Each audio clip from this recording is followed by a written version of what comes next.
I Feel Pretty is the new hilarious romp starring the incredibly talented Amy Schumer. Just kidding.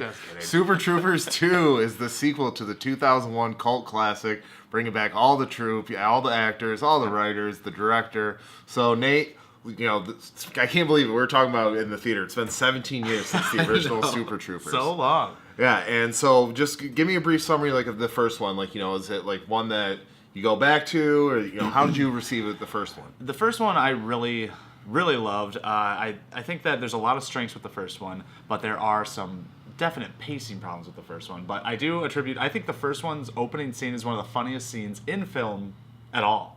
I think it is so hilarious, and I think there's a lot of laughs in that movie, but for me, I only remember the first half of that movie because I just sort of turn off after the first half. What about you? Yeah, I agree. The first one is very funny. It is kind of a classic that I go back to, but it definitely has its flaws, and you're right about that opening scene. It's great. So 17 years later, we're back into it. So we thought the first one was funny. How about the laughs in this one? What'd you think? This one was funnier than I thought it would be. I actually had way lower hopes for this one than I did. Well, the first one was also a surprise, and I think it had the element of surprise as well.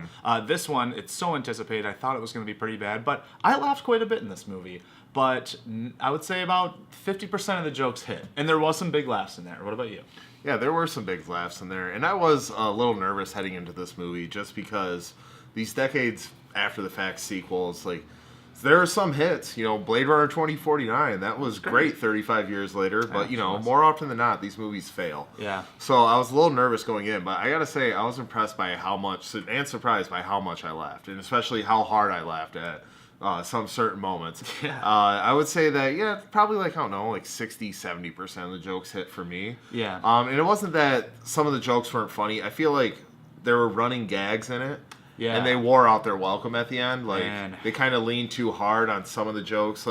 I knew they were going to be making fun of Canadians in this, but I'm glad they at least kind of balanced it out with some jokes about Americans. Yeah, I actually really like the setting of Canada for this film. I thought it was to its strength. I actually like the why they're becoming cops again. I like the way they pitted that, but then once again, the plot just sort of goes off the rails a little bit, and it's very unorganized. This is an unorganized movie. Yeah, definitely. I think that I don't think the plot goes off the rails. I think the plot kind of just disappears for a good half hour, 45 minutes of this movie, and I felt like that happened with the first movie.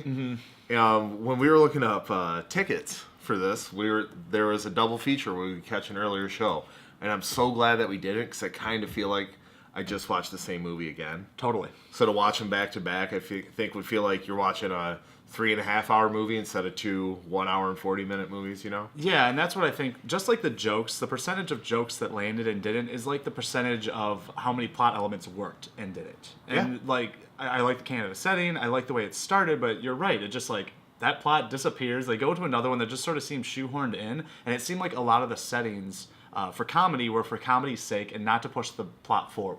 It was just, let's go to this place, have something funny happen. Okay, now where are we again? And unfortunately, they couldn't learn their lessons from the first one. But there were still laughs. I agree with you with, there's one ongoing joke with Ramathorn that just doesn't work. I'm glad you brought it up. It bothers me because Ramathorn's one of my favorite characters. And I think he gives the best laughs. And unfortunately, this ongoing joke alters his personality a little bit to the point where he's just not funny. And it kind of bothered me. Yeah, that joke, and I mentioned gags that kind of wore out their welcome. This one wore out its welcome, and it wasn't funny. Yeah. When we were getting towards the end there, and they're still leaning on that joke, I'm let it it's go.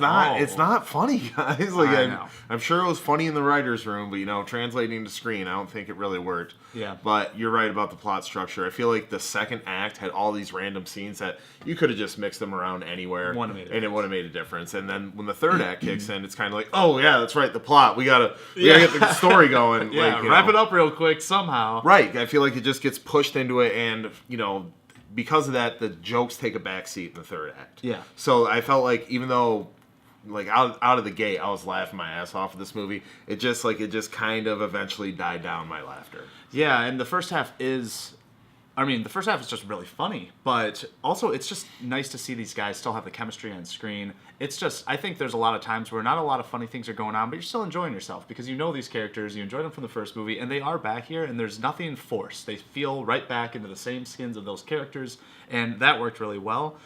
you're right. The characters, because you love them, because you're familiar with them, they kind of help carry this movie on its back. Yeah. So I would say it's like right in line with the first one. Like, you know, if you like the first one, you'll like this one. Buffs. All right, Nate, we gave our thoughts on Super Troopers 2. You know, a lot of stuff we liked, a few things we didn't like, but go ahead and give your score. Yeah, I enjoyed my time with Super Troopers 2 way more than I thought I would. Once again, it suffers from just tapering off after the first half, but there are very funny moments in this movie.